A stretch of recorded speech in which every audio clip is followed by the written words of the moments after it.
好多人以為香港最珍貴嘅回憶係手打竹升麵，但係睇完今次即將消失嘅前10傳統手藝，先發現真正隱藏大佬居然排最後，好多人從未聽過。表面睇係時代淘汰，背後真相令人大跌眼鏡。你心目中邊樣最唔捨得？香港一座走得太快嘅城市，當霓虹燈一塊一塊被拆下，當街角嘅老字號變成一式一樣嘅連鎖藥房同金鋪，我哋失去嘅到底只係一間鋪頭，定係幾代人嘅共同記憶？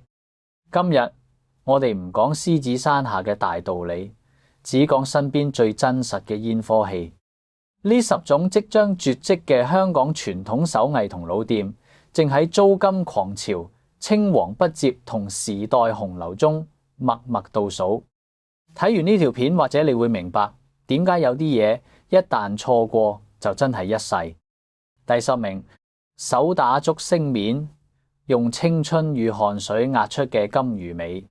好多人食雲吞麵只係貪圖嗰10分鐘嘅快感，但一碗真正嘅廣東雲吞麵背後係一場極致嘅體力勞動。手打竹升麵絕對唔係機器可以複製嘅味道。老師傅每日天未光就起身，將一條粗大嘅茅竹竿夾喺大髀下，利用全身嘅重量一下一下喺麵團上彈跳。嗰種充滿節奏感嘅嘣嘣聲，係舊香港最動聽嘅工業交響樂。打出嚟嘅麵條必須配合用大地魚、蝦子同豬骨熬製嘅清湯，仲有嗰粒包到好似金魚尾散開嘅雲吞。一啖咬落去，麵條爽口彈牙，冇重手嘅鹼水味，只有淡淡嘅蛋香。但點解會消失？因為太辛苦，長時間騎竹竿，師傅嘅膝頭同腰骨五勞七傷，加上香港地租金猛如虎，一碗麵賣40蚊，要賣幾多碗先交得起租？後生仔寧願去做冷氣房嘅工作，都冇人肯接手呢支沉重嘅竹竿。第9名，紅白藍膠袋手工製作，堅韌不屈嘅香港精神。提起紅白藍，好多人會聯想到春運或者係搬屋，但係對於香港人嚟講，紅白藍膠袋係70、80年代經濟起飛嘅見證。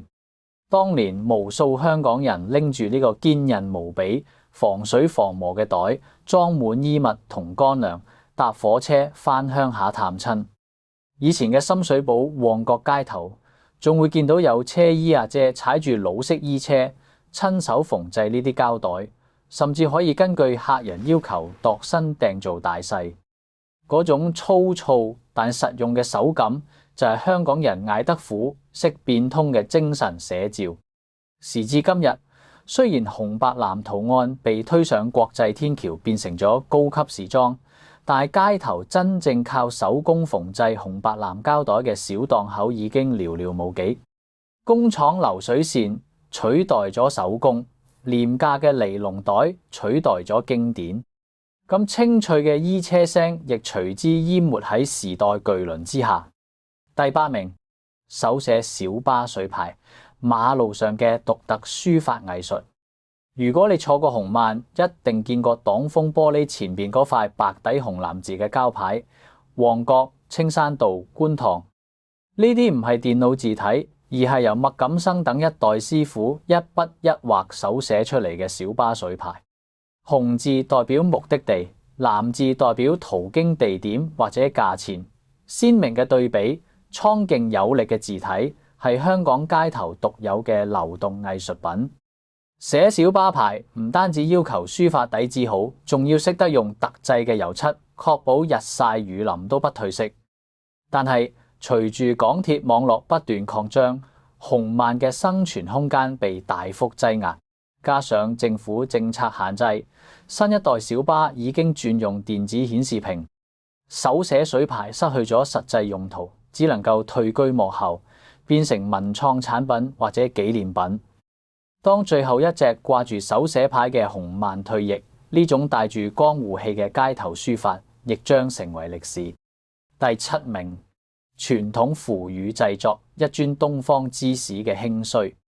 近期某老字號腐乳結業嘅新聞震驚全港，腐乳被譽為東方之始，曾經係基層市民嘅恩物，一碗白飯、一磚腐乳就係一餐。傳統腐乳製作工序極其繁複，浸豆、磨漿、煮漿、點滷、壓榨、發酵，每一步都講求經驗。老師傅要根據每日嘅天氣、濕度調整發酵嘅時間。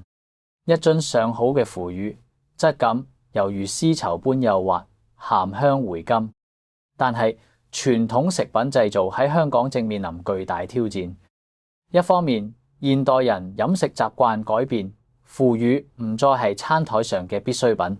另一方面，嚴格嘅食安條例、昂貴嘅廠房租金，令到呢啲本小利微嘅老字號舉步維艱。傳統工藝與現代標準之間嘅矛盾，往往成為壓垮老店嘅最後一根稻草。當貨架上面只剩低工廠大量生產嘅死板味道，我哋失去嘅不只係一種調味料，而係一種經歲月沉澱嘅人情味。第六名，手工雀籠工藝，極致嘅細木工活。曾幾何時，旺角雀仔街舊式茶樓總會見到一班阿伯拎住個雀籠，一盅兩件，聽住畫眉、相思仔唱歌。而裝住呢啲雀鳥嘅雀籠本身就係一件藝術品。手工雀籠講求極高嘅細木工活，師傅要將竹篾削到粗幼一致，再用火烤彎曲，接口處唔用一根釘，全靠入選做到天衣無縫。一個靚嘅雀籠要花上幾個禮拜甚至幾個月先完成。但係禽流感嘅爆發徹底改變咗香港人養雀嘅習慣，加上舊式茶樓相繼結業，雀仔街風光不再，手工雀籠嘅需求跌至冰點。如今全香港只剩翻極少數年過70歲嘅師傅仲喺度堅持，佢哋嘅工作室堆滿咗竹枝同埋雕刻刀，但卻冇年輕人願意踏入呢個行業。呢門手藝正隨住嗰一輩養雀人嘅老去，安靜地步向消亡。第5名，老式理髮店，男人嘅浪漫與職人精神。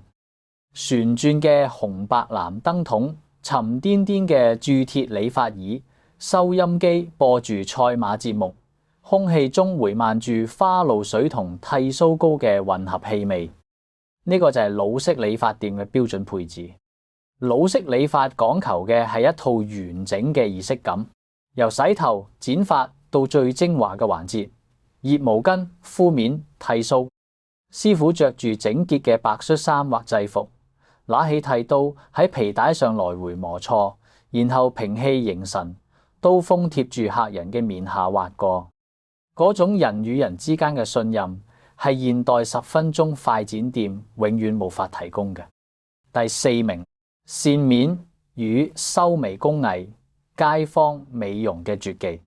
如果你行過舊區嘅橫街窄巷，可能會見到幾位阿姐坐喺折凳度，臉上塗住白色嘅海棠粉，嘴裏咬住一根棉線，雙手靈活地交替拉扯。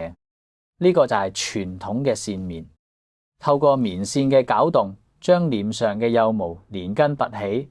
雖然過程有少少刺痛，但做完之後，皮膚會變得異常光滑，連粉底都特別貼服。呢種源自古時嘅美容術，曾經係香港婦女最依賴嘅保養秘訣。一盒海棠粉，一卷線，養活咗唔少基層家庭。但係隨住醫學美容、激光脫毛嘅普及，現代女性追求無痛快速嘅效果，線面被標籤為舊時代嘅產物。如今只剩低少數熟客會去幫襯。當呢批街頭線面阿姐退休，呢門古老嘅街頭美容術亦將徹底消失喺石屎森林之中。第3名，手工雨傘修理，修補舊時光嘅惜物之心。新不如舊，爛咗就整。呢句說話喺今日嘅消費主義社會顯得格格不入。而家嘅人遮爛咗就掉，買把新嘅隨時平過你去修補。例喺以前，手工修理雨傘係一門非常受尊重嘅手藝。修遮伯伯通常推住架手推車喺街角或者樓梯底擺檔，換遮骨、縫遮布、配遮餅，佢哋嗰對布滿厚繭嘅手，仿佛有神奇嘅魔力，可以令一把破爛嘅雨傘起死回生。手工修遮代表住一種環保同惜物嘅生活哲學。佢哋修補嘅唔單止係一把遮，仲係客人對嗰件物品嘅感情。可惜淘寶廉價雨傘充斥市場，加上香港極端天氣越嚟越多，爛遮成為常態，修遮卻成為絕唱。老工匠揾唔到食，只能黯然結業。呢種對物件嘅珍視已經被即棄文化所吞噬。第二名，傳統港式西裝裁縫紅幫裁縫嘅黃金時代。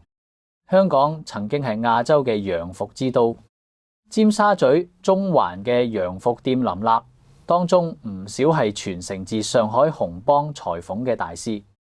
傳統港式西裝裁縫講求極致嘅度身訂造，一條軟尺掛喺頸上，師傅一眼就能看穿客人身形上嘅缺陷，高低膊、長短手，然後透過粉筆喺布料上畫出精確嘅紙樣，用剪刀剪裁，再經過多次試身同手工縫製，先至能夠完成一套完美嘅西裝。佢哋嘅客人啦，由達官貴人到外國遊客都有。一套好嘅西裝，筆挺修身，能夠穿上一輩子。